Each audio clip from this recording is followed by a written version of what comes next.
Après l'indépendance, des dizaines de milliers de Harkis vont être massacrés par le FLN, qui les considère comme des traîtres.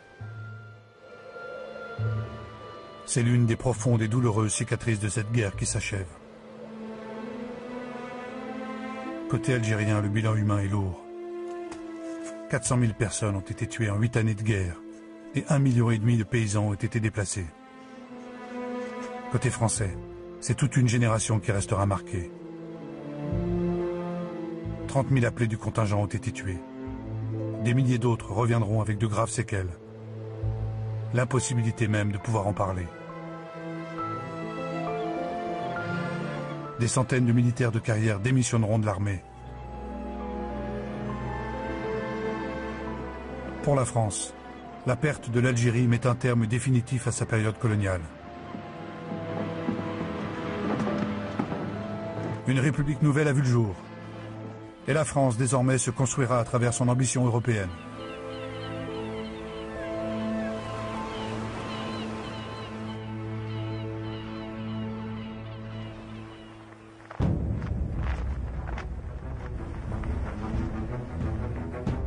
L'indépendance de l'Algérie est officiellement proclamée le 5 juillet 1962.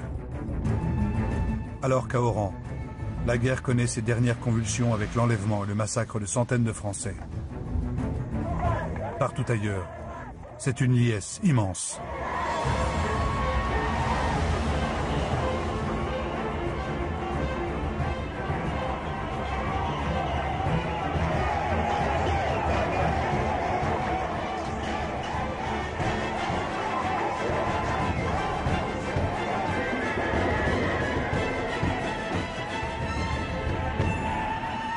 Durant 5 jours, les Algériens fêtent la naissance de leur nation.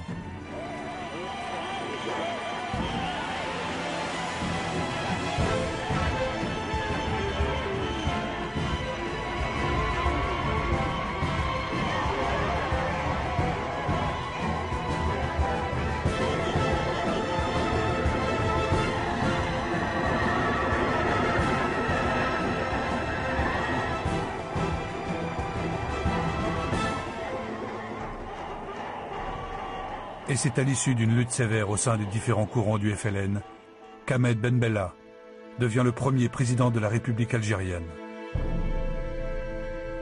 L'ancien adjudant-chef de l'armée française, emprisonné de 1956 à 1962, est accueilli à l'ONU, où sa jeune nation est officiellement reconnue. Au nom du peuple algérien et de son gouvernement, il m'est agréable d'exprimer à votre Assemblée nos vifs remerciements pour le vote unanime qui vient de consacrer notre admission dans la grande famille des Nations Unies. La dure épreuve que notre pays a traversée ne saurait laisser dans nos cœurs ni haine, ni ressentiment. Désormais, le drapeau algérien flotte parmi les pays du monde. Et l'Algérie dispose d'une voix à l'ONU. C'est l'aboutissement de tous ces combats et la fin d'une guerre que la France mettra 40 ans à nommer.